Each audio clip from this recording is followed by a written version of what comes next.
eu escolhi aqui fazer um jogo dos 15, né? Que basicamente é como se fosse um quebra-cabeça deslizante, né? Eu escolhi, na verdade, esse projeto, né? Por conta que durante as aulas o senhor deu uma facilitada, né? Você deu uma ideia de como executar, né? Na verdade, o projeto ali em si, né? Com a matriz, você mostrou como que fazia, no caso, seguir o que você estipulou ali como seria para fazer a matriz, né? No caso, colocando vírgula e tal, pulando de linha e etc. Bom, mas antes de eu já pular aqui para baixo, né, que eu já estava fazendo, que seria falando mais sobre a inicialização do tabuleiro, eu vou começar falando aqui sobre o código a partir dos imports que eu fiz. Então, basicamente, eu fiz esse primeiro import random aqui no caso, ele vai ser utilizado, na verdade, né, para ele fazer a randomização da posição do espaço vazio e também dos números, né, a sequência que vai ter. Então, ele vai ser responsável por isso, ok?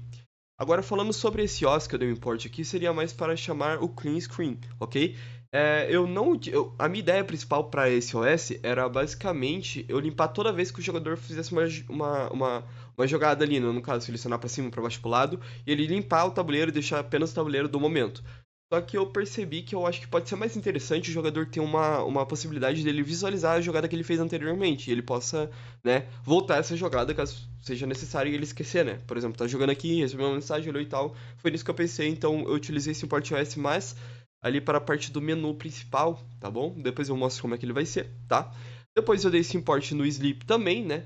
Pra ele ter, na verdade, uma função de criar, tipo, umas pausas assim durante o jogo e também aumentar um pouco a questão de, tipo assim, o cara ir lendo parte por parte ali e tal. Eu não utilizei ela em si na questão do jogo, mas foi no menu, e é uma parte que eu achei que seria necessária, tá bom? Aqui, esse import play sound, no caso é uma biblioteca, né, que permite reproduzir áudios em Python. E os áudios, como você pode ver aqui na esquerda, são aqui, tá? E são só dois áudios que estão funcionando, aqui eu fiz um teste com o terceiro aqui só pra ver, mas vou utilizar apenas dois desses aqui, eu vou mandar o arquivo apenas com dois. Mas falando sobre esse Player Sound aqui, eu utilizei ele também como um bônus, né? Eu vi que tem uma parte ali de bônus, então eu resolvi inserir ele também e ficar legal também no jogo, não ficar algo, tipo assim, aleatório, né? Bom, pulando aqui para a estrutura do tabuleiro em si, tá? Aqui ele vai criar e iniciar as configurações solucionadas, né? No caso, como ele deve ser. Então o def inicia tabuleiro, tá? Aqui tá o return dele, 1, 2, 3 e tal. E o número 0 que representa o espaço vazio. Eu segui essa norma aqui porque foi imposto pelo senhor aqui. O requisito base é que ele siga a implementação padrão do jogo, cuja matriz inicial e final, quando o usuário ganhar a partida, corresponde à seguinte configuração. Foi o que você fez, né, aqui, e eu só apenas reproduzi aqui para ficar da mesma forma, beleza? Beleza. Agora, a partir daqui, nós temos a função que exibe o tabuleiro, tá bom? Basicamente, ela é responsável por exibir o tabuleiro em si de uma forma clara. E note que, na verdade, ela substitui o valor de zero por um espaço vazio, na verdade, né? É o que ela faz aqui nessa parte. E então, melhora a experiência visual, porque o cara não vai ter que se preocupar de ver esse zero. Então, o que vai acontecer? Vai ter um espaço vazio ali e ele vai movimentar esse espaço vazio. Basicamente, é isso que essa def faz aqui, tá?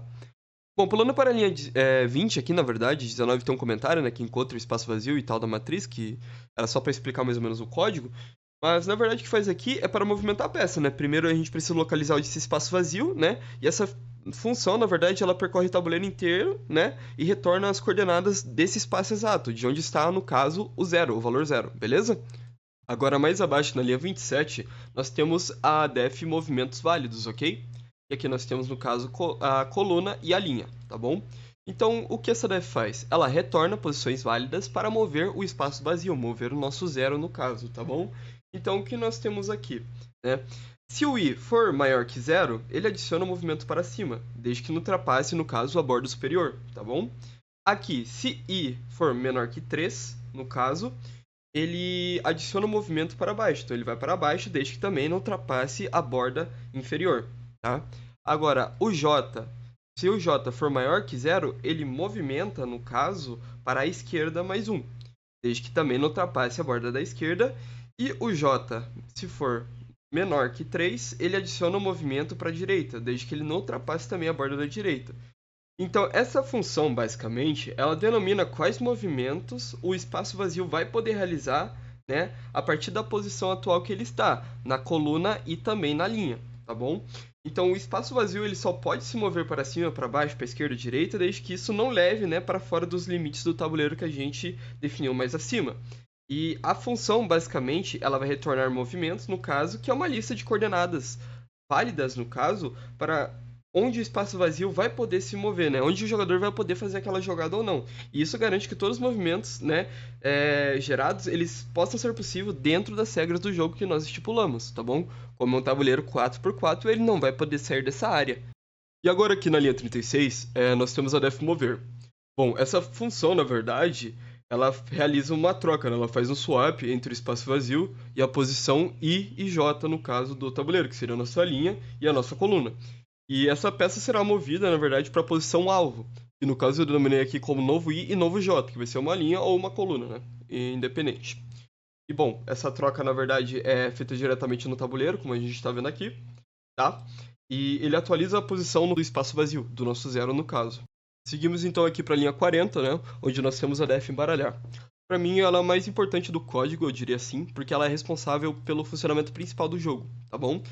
E no caso, como eu notei aqui na linha 39, seria embaralhar, né, perfeitamente, embaralhar o tabuleiro e realizar movimentos válidos, tá bom? Porque ele tem que, no caso, embaralhar de uma forma que seja possível o jogador conseguir concluir, né, no caso, o jogo da forma correta, né? É como nós esperamos aqui abaixo. Mas beleza, chegando aqui na def embaralhar, vamos falar um pouco mais sobre ela, porque ela é tão importante assim. Antes da gente começar, no caso, a embaralhar o jogo, nós precisamos saber, né, onde está o espaço vazio dentro do tabuleiro, tá bom? Então a função encontrar vazio do tabuleiro procura a posição, né, no caso de número 0, dentro do tabuleiro, beleza? O que nos leva para esse fora aqui abaixo. Agora que nós já sabemos onde o espaço vazio está, nós vamos mover esse espaço de uma forma aleatória pelo tabuleiro, tá bom? Então, o primeiro que a gente precisa fazer é descobrir os movimentos possíveis, né? Para que seja movido de forma aleatória, mas também que verifique o espaço vazio se ele pode mover para ele, digamos assim, não sair do tabuleiro, não ficar numa posição ali que seja inválida, que o cara não consiga jogar. Porque imagine, o tabuleiro é 4x4. Então o que vai acontecer? Vai estar lá numa 5x5. Você não consegue mover daí, porque os números não vão se mover para fora da matriz, digamos ali, entendeu? Então, basicamente isso que essa Valid Moves faz, tá bom? Ela basicamente é responsável, né, como a gente já viu por verificar, né, esses espaços vazios e se pode se mover sem sair do tabuleiro. E depois agora de fazer, né, os movimentos válidos, nós escolhemos um deles aleatoriamente, né, com o Random Choice, tá bom? Ele vai ser responsável por falar se o espaço vazio vai estar, digamos, aqui no espaço 2, no espaço 7 e assim por diante, tá bom? E depois disso nós temos o mover, e agora, né, nós escolhemos para onde o espaço vazio vai, tá bom? E no caso, para trocar, né, o espaço vazio com a peça que está na posição que foi escolhida aleatoriamente aqui para começar o jogo. Seguindo na linha 49, aqui nós checamos a vitória, né? Então aqui basicamente é uma verificação, né, se o tabuleiro está na configuração vencedora, que nós selecionamos e também como foi definido pelo professor, com essa sequência, e com espaço vazio no caso 0, aqui é o final, tá bom? Aqui na sequência, eu tenho a def de jogar, que seria a função principal para rodar o jogo ali, digamos. No caso aqui a gente tem um print de boas-vindas, tá bom? Que eu fiz com SArt, tá bom? Foi bem rápido, eu entrei no site, só escrevi a frase ali e tal, e coloquei aqui só pra poder fazer algo um pouco diferente ali pra ficar mais agradável, que nem a gente tinha feito no jogo da Fork e tal. Foi algo que eu me esperei um pouco pra fazer, pra ficar mais... Porque eu achei que ficou legal no outro jogo. Basicamente isso, tá? Beleza, aqui eu coloquei um sleep, tá? Um tempo de espera para deixar um pouco mais dinâmico ali a parte do terminal, tá bom? E aqui nós temos as dificuldades, tá bom? Então aqui eu coloquei, né, as dificuldades que o professor sugeriu lá também, que seria principiante, intermediário e especialista, né? E, no caso, o jogador vai ter que escolher a dificuldade do jogo. E aqui na 79 nós temos os movimentos de embaralhar, tá bom? Que equivale à dificuldade. Então, no caso, para a primeira dificuldade principiante, ele vai mover apenas 10 vezes. Para a intermediária, 30 vezes. E para a dificuldade especialista, 50 vezes. Tá bom? Basicamente é isso. E depois que o cara seleciona, eu dei o primeiro comando OS ali, que seria o clean, no caso do terminal, tá bom? Então ele vai limpar essa parte aqui acima da seleção e tal e tudo mais, que foi até agora no jogo, que foi a primeira parte. E daí ele vai iniciar o tabuleiro, tá bom? E embaralhar o tabuleiro. Já tá chamando aqui logo na sequência, tá bom? Aqui nós temos um loop para checar, né, na verdade, se o jogo já está resolvido, tá bom? Então aqui tem o while true, ele vai mostrar o tabuleiro, no caso, ele vai checar a vitória, sempre, né? Sempre vai imprimir o tabuleiro e tal, e vai ficar checando se o cara conseguiu chegar a esse resultado aqui de cima, tá?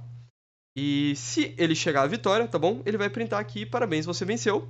E também vai dar um player nesse áudio aqui, no caso, que é um áudiozinho de vitória que eu coloquei. E depois, logo na sequência, já dá um break e já acaba o jogo. E toda hora ele vai estar printando, no caso, esses movimentos, né? Que eu coloquei aqui, que no caso W para cima, S para baixo, A para esquerda e D para direita. E o Q também, muito importante para sair no caso, né? E, enfim, o movimento é igual ao input, seu movimento, ele vai printar ali e tal, e daí o cara vai ter que digitar na sequência aqui, no caso, vai aparecer, sei lá, um W ou algo do tipo, eu vou mostrar isso mais na parte do jogo ali em si, tá? E aí ele verifica se o jogador quer sair do jogo também, que é um if importante, tá? Então, se o cara digitar aqui seu movimento, no caso, Q de sair, ele vai printar isso aqui. O jogo foi encerrado, ele não tem derrota, como a gente sabe, o cara só vai estar saindo do jogo às vezes. Mas mesmo assim, eu coloquei um áudio aqui pra tocar como se ele tivesse perdido, tipo um bu, algo do tipo assim, tipo, meio que vaiando o cara ali no meio do jogo, tá bom? Quando o cara sair ou só querer quitar do jogo. Então, nessa parte aqui de baixo também é uma parte extremamente importante no jogo, né? No caso, que aqui tá fazendo substituições, né? Pra onde o cara quer se mover e esse tipo de coisa, né? Se for válido, ele vai substituir, vai atualizar. Mas caso não seja, né? Se ele tentou fazer um movimento que é inválido, vai printar o movimento que você tentou fazer é inválido, tente novamente. Digamos que ele tentou, sei lá, passar da borda ali que nem a gente falou anteriormente. Então seria algo como se ele tivesse totalmente nessa parte aqui da esquerda e ele clicasse no A, tá bom? E mandasse, mas não dá pra ele ir. Então ele vai printar e vai mandar ele fazer uma jogada novamente, tá? A mesma coisa aqui, no caso, para o comando inválido, né? Caso o cara não digite um dos comandos válidos, que é WSAD, ele, no caso, se ele printar K, esse comando vai ser exibido, né? Comando inválido, tente novamente, porque o jogo, né, no caso, tem 5 comandos aqui. E, bom, vamos para a prática aqui então, para mim mostrar como o jogo está. Basicamente é isso aqui, nosso terminal, que nem eu mostrei. Aqui tem as dificuldades, então vamos selecionar uma dificuldade, tá bom? Eu vou colocar, sei lá, principiante, só para mostrar, que ela é bem fácil. Então aqui nós temos, por exemplo, 1, 2, 3, 4, 5, 6, 7, 8 não foram mexidas na parte de baixo aqui. Então vamos lá. Minha primeira jogada aqui já tá dando os movimentos aqui, como sempre, que nem eu falei que ele vai imprimir toda hora, tá bom? Vai ser aqui no caso, eu vou colocar primeiro pra direita, tá bom? Então eu vou colocar um D, mover pra direita.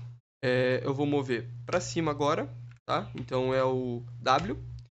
E depois de mover pra cima, eu vou mover pra direita novamente. E depois, por último, o S para baixo. Bom, como a gente viu, foi o áudiozinho aí que eu falei que eu inseri. Parabéns, e é isso, você venceu o jogo, tá? Aí, no caso, eu vou rodar novamente aqui só pra testar, no caso, outra dificuldade, tá? Como você pode ver aqui, alterou totalmente aqui, tá? 1, 2, 8, enfim. Eu vou só simular, no caso, o cara tá jogando aqui, pô, passou pra direita de novo, foi pra baixo, direita, foi pra cima, à esquerda, aí foi pra baixo. Porra, o cara falou, porra, tá difícil pra cacete isso aqui. O cara vai só querer quitar, né? Vou testar em outro nível. Ele clica no Q pra sair, e é isso aqui que acontece. Uma das coisas que eu esqueci de mostrar enquanto eu tava gravando era o caso de jogadas inválidas com comando inválido e também com movimento inválido. Então aqui eu vou mostrar pra você, tá?